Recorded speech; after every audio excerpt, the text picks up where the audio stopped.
আসন্ন চ্যাম্পিয়ন ট্রফিতে নিজেদের প্রথম ম্যাচ খেলতে ভারতের বিপক্ষে মাঠে নামবে বাংলাদেশ। আগামী 20 ফেব্রুয়ারি দুবাইয়ের আন্তর্জাতিক ক্রিকেট স্টেডিয়ামে এই ম্যাচটি অনুষ্ঠিত হবে।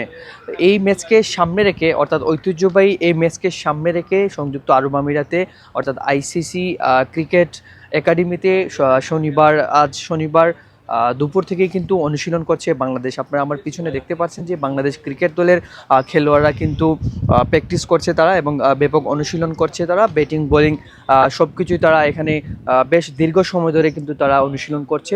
দলের খেলোয়াড়রা ব্যাটিং বোলিং এবং ফিল্ডিংয়ে বিশেষ নজর দিয়েছেন। কোচিং স্টাফের তত্ত্বাবধানে স্কিল ট্রেনিং ও কৌশলগত অনুশীলন চালিয়ে গেছেন ক্রিকেটাররা।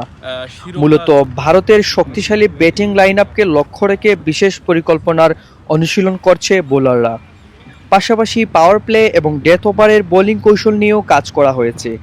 ব্যাটসম্যানরা নেট অনুশীলনে স্পিন ও পেস উভয় ধরনের বোলিংয়ের বিপক্ষে নিজেদের প্রস্তুত করেছেন। ওপেনারদের সঙ্গে মিডল অর্ডারের ব্যাটসম্যানরাও লম্বা সময় ব্যাটিং করছেন। ফিল্ডিং অনুশীলনে বাড়তি গুরুত্ব দেওয়া হয়েছে যাতে গুরুত্বপূর্ণ মুহূর্তে ক্যাচ মিসের ঘটনা এড়ানো যায়। বাংলাদেশ দলের অধিনায়ক বলেন, আমরা আত্মবিশ্বাসী এবং ভারতের বিপক্ষে শক্তিশালী পরিকল্পনা নিয়ে মাঠে নামব। প্রতিটি খেলোয়াড় নিজেদের সেরাটা দিতে প্রস্তুত। 20 ফেব্রুয়ারির ম্যাচটি বাংলাদেশের জন্য অত্যন্ত গুরুত্বপূর্ণ, কারণ এটি টুর্নামেন্টের প্রথম ম্যাচ এবং জয় দিয়েই শুরু করাটা দলের আত্মবিশ্বাস বাড়বে। দুবাইয়ে আন্তর্জাতিক ক্রিকেট স্টেডিয়ামে ম্যাচটি অনুষ্ঠিত হবে স্থানীয় সময় দুপুর 1টায়। দর্শকদেরও চোখ থাকবে এই প্রতিদ্বন্দ্বিতাপূর্ণ লড়াইয়ে।